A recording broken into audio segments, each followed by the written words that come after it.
In today's video, I'm going to teach you how to set stop loss on Schwab. A stop loss is a simple safety net for your trades. It's an order that tells the system to automatically sell your shares if the price falls to a level you choose, which can help limit losses if the market moves against you.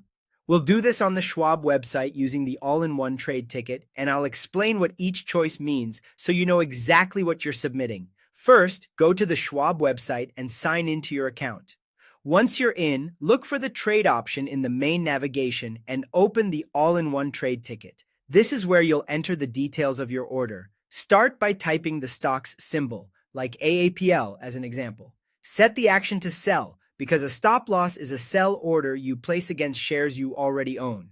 Then enter the quantity, which is the number of shares you want covered by this stop.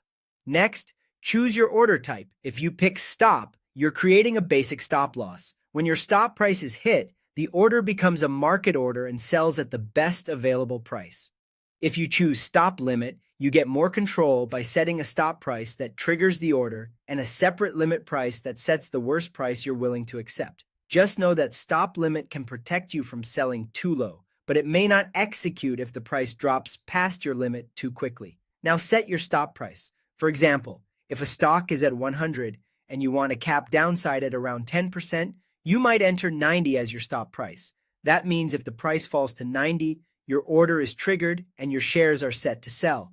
Choose the timing for the order. Day means it's active only for the current trading day. Good till canceled, or GTC, keeps it working beyond today until it fills or you cancel it, subject to Schwab's duration policy. Before you send it, click Review Order to double-check the symbol, action, quantity, order type, stop price, and duration. When everything looks right, click Place Order. A few important tips to keep in mind. With a stop order once triggered, it becomes a market order. So in fast markets, you might not get your exact stop price. Gaps and volatility can cause slippage. A stop limit gives you price control, but it can fail to execute if the market moves past your limit. Consider setting your stop at a level that reflects your risk tolerance and the stock's typical volatility, and review it periodically as conditions change.